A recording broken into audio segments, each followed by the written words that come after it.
大家好，欢迎收看新冷战情势，请大家先为我们的节目点赞、留言，谢谢大家。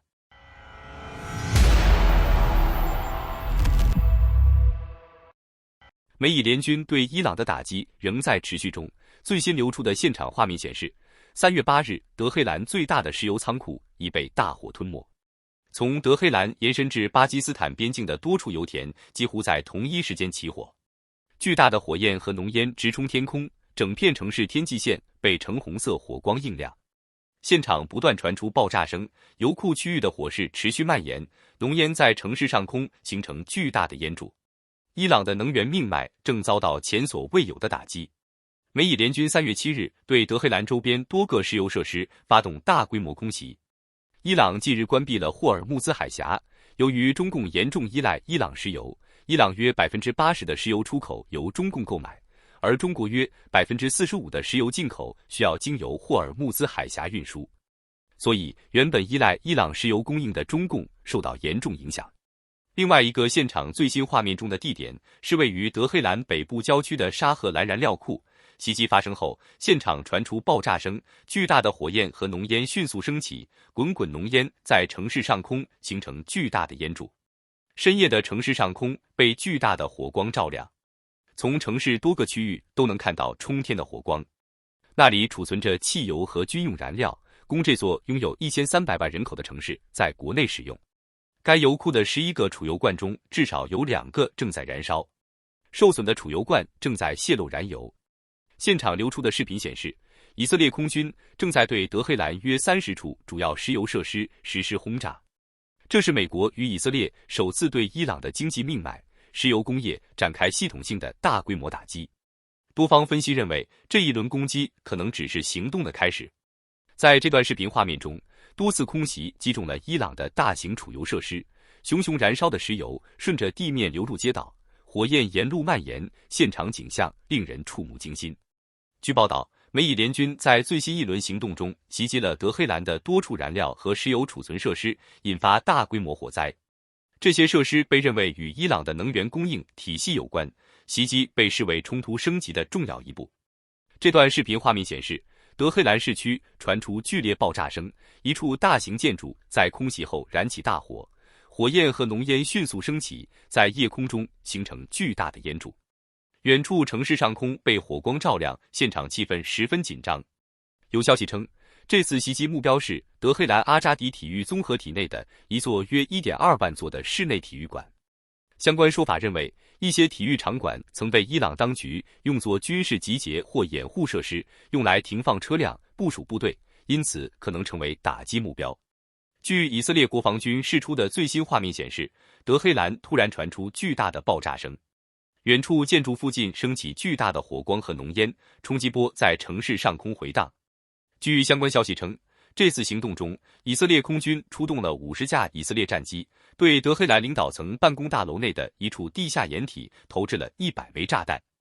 据报道，这次袭击消灭了该政权所有剩余的高级领导人。视频中可以看到，爆炸发生后，火焰迅速升起，浓烟在城市上空形成巨大的烟柱。周围居民拍摄下这一幕，现场不断传来爆炸声和人群的惊呼。据说，这处地下掩体是哈梅内伊在占了几个街区的综合体建筑群的下面几十米深处修建的一个超大型的哈梅内伊地堡。这个地堡是哈梅内伊准备用来指挥战争的终极避难所，不过在美以联军投掷了100枚炸弹后，瞬间被炸毁。这个视频画面显示，伊朗首都德黑兰的哈尔广场附近发生剧烈爆炸。据消息称，当天下午约1点30分，哈尔广场一带突然传出爆炸声。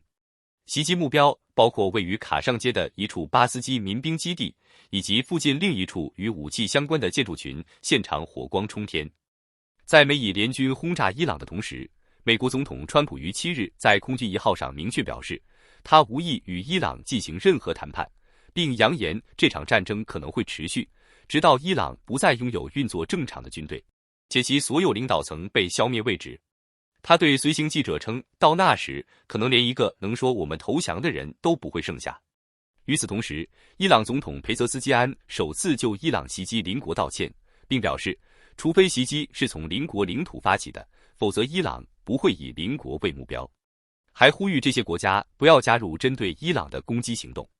裴泽斯基安的道歉被视为德黑兰降低姿态的表现，但并没有得到伊朗军方的回应，且遭到强硬派人士强烈反对。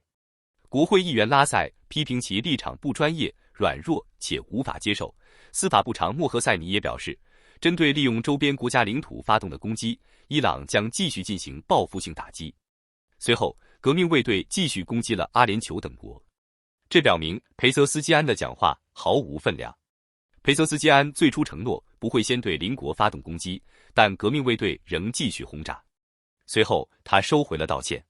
在社交媒体上，佩泽什基安强调，伊朗将坚定不移地进行抵抗。他表示，伊朗并未袭击邻国，所有打击行动都是针对美国的军事基地及其装备设施。另据 Axios 报道，白宫正在讨论夺取伊朗在波斯湾的重要石油码头哈尔克岛。这标志着美以空袭行动进入新阶段，从对军事目标的密集打击转向系统性攻击石油设施。同时，对伊朗军事基地的打击并未减弱。美国中央司令部发布的视频显示，对伊朗境内用于发射地对空导弹和沙赫德无人机的移动发射平台展开了精确打击。位于阿卜达南的革命卫队基地也遭到轰炸，前方画面显示该基地已被夷为平地。以色列国防军还空袭了沙赫鲁德的弹道导弹生产设施，引爆工厂的弹药库。此外，遭袭的梅赫拉巴德国际机场最新卫星图像显示，至少有17架飞机被摧毁。另一方面，美军也可能地面部队进入伊朗。当地时间3月7日，美国总统川普在空军1号接受采访时表示，美军有可能进入伊朗境内。他强调，这一行动必须有充分理由，但一旦出兵，伊朗将面临毁灭性打击，其地面作战能力将彻底丧失。据报道，当记者追问是否考虑派遣地面部队时，川普起初谨慎回应，随后表示或许有可能发生，并指出这是重大决策，需要充分动机支撑。他警告称，美军若行动，伊朗战力将受根本性削弱。针对核设施问题，记者问及是否会派兵控制伊朗浓缩铀，川普称，目前行动集中在削弱军事力量，尚未触及核设施，但未来可能成为战略选项。他形容这是一场彻底摧毁敌方战力的行动。早在3月2日，川普已提出3大打击目标：歼灭伊朗海军、摧毁导弹基地和遏制核武发展，以削弱伊朗远程打击能力和核威慑力。他强调，美国当前优先任务是削弱武装力量，管控核设施属于后续可能行动。川普的表态显示，美方对伊朗的军事压力持续升级，空袭和可能的地面干预将继续影响中东局势，值得国际社会关注。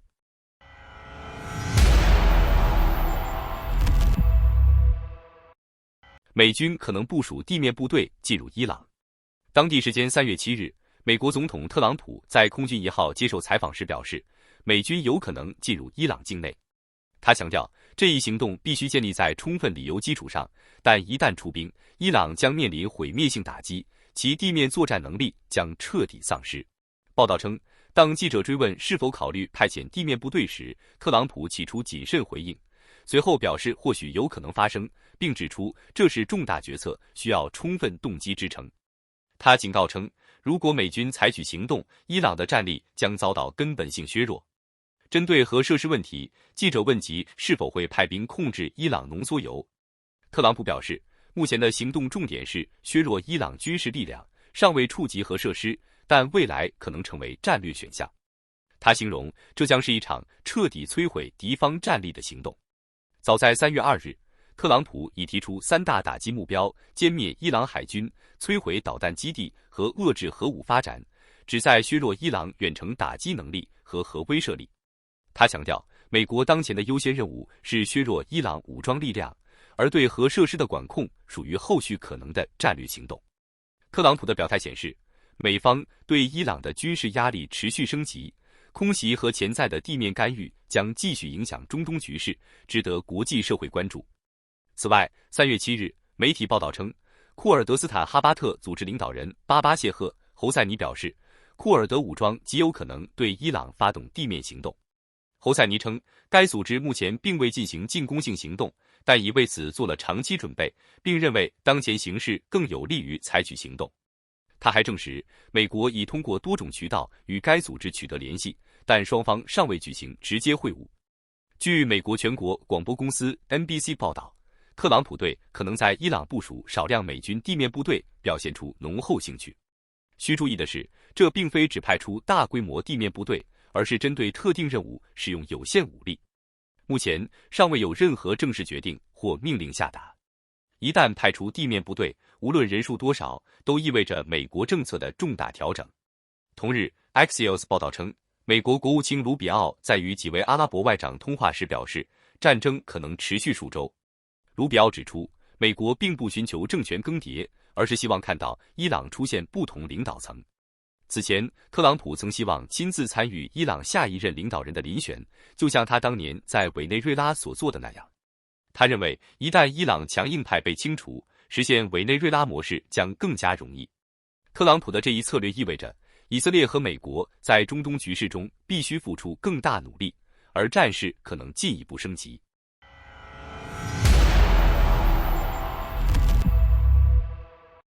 美国海军目前已在伊朗周边海域部署2支航母打击群，外界关注华府是否会进一步增兵中东。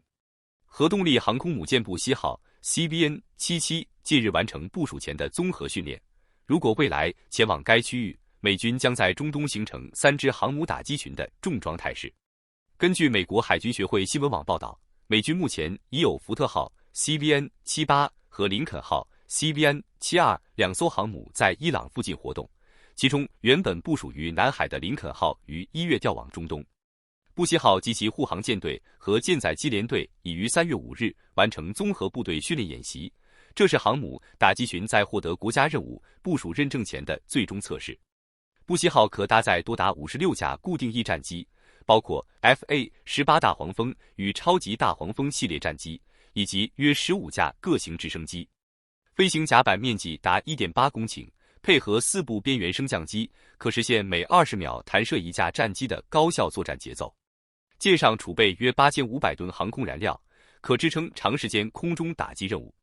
布希号是尼米兹级航母的第10艘，也是最后一艘，服役于2009年，全长约333米，满载排水量超10万吨，可搭载约5000名官兵，最高航速超过30节，动力来自2座核反应炉和4部蒸汽涡轮机。自服役以来，布希号参与过多次实战行动，包括2017年的坚决决心行动，对叙利亚和伊拉克境内极端组织投下907吨弹药，并多次获得战斗1级等荣誉，体现其强大的海上作战能力。与此同时，以色列空军近期也引发关注。一张网络流传照片显示，一架 F-16战机挂载的联合直接攻击弹药 JDAM 外形与常规型号略有不同，尾翼和部分组件配置有所变化，弹头上还有少见红色标识。虽然具体型号和用途尚不明确，但外界推测可能是以色列自家改装或整合的新型精确打击武器。JDAM 是一种可装在传统航空炸弹上的导引套件，通过 GPS 与惯性导航系统实现全天候精确打击。常见型号包括2000磅的 GBU-31、1000磅的 GBU-32 和500磅的 GBU-38， 可由 F-15、F-16、F-35 等战机投放。这枚炸弹可能整合不同弹头、感测器或其他导引装置，甚至可能含有燃烧弹或白磷成分。以色列在美制武器基础上进行本土化改装，以提升导引能力或满足特定作战需求。目前，以色列官方尚未公开说明该炸弹型号与性能，但分析认为，如果确认是新型整合武器，将进一步强化以色列在中东地区对高价值目标的精确打击能力。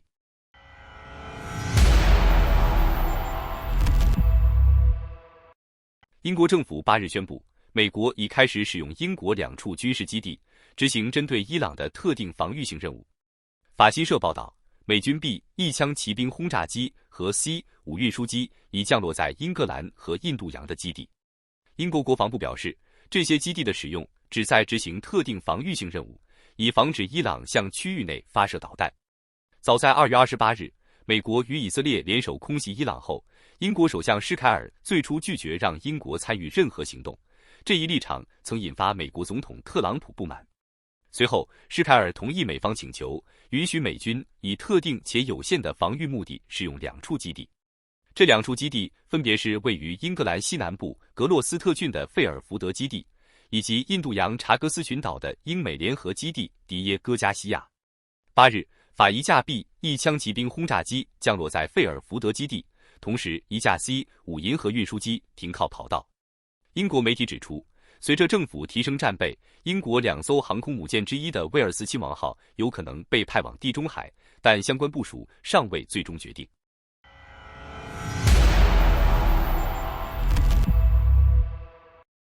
乌克兰确认，2月12日向俄罗斯伏尔加格勒州科特卢班军火库发射了6枚火烈鸟巡航导弹，每枚搭载1150公斤弹头，对俄方造成重创。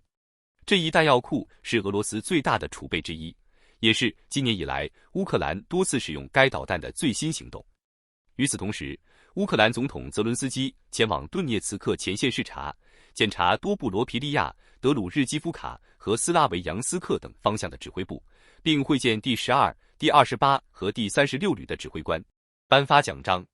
他还了解前线将士急需的物资，尤其是弹药和防空系统。自俄乌战争爆发以来，泽伦斯基已多次前往红军村波克罗夫斯克和库皮扬斯克等前线重镇。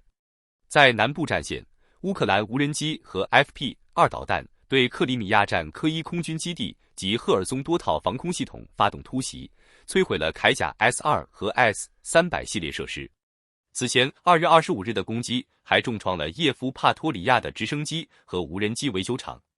国际方面，芬兰计划引入核武器，以与北约的战略威慑保持一致，这也是俄乌冲突带来的直接影响之一。好的，感谢您一口气看到最后了，这是对我们最大的鼓励和支持。要看最全面、最及时准确的战场热点报道更新，就请每日锁定新冷战情势。如果您喜欢我们的节目，也请您点赞、留言、订阅，把视频分享出去，让更多的人看到这个节目。想要赞助我们的朋友，可以打开超级感谢打赏赞助，帮助我们能持续做出更多好节目。谢谢大家。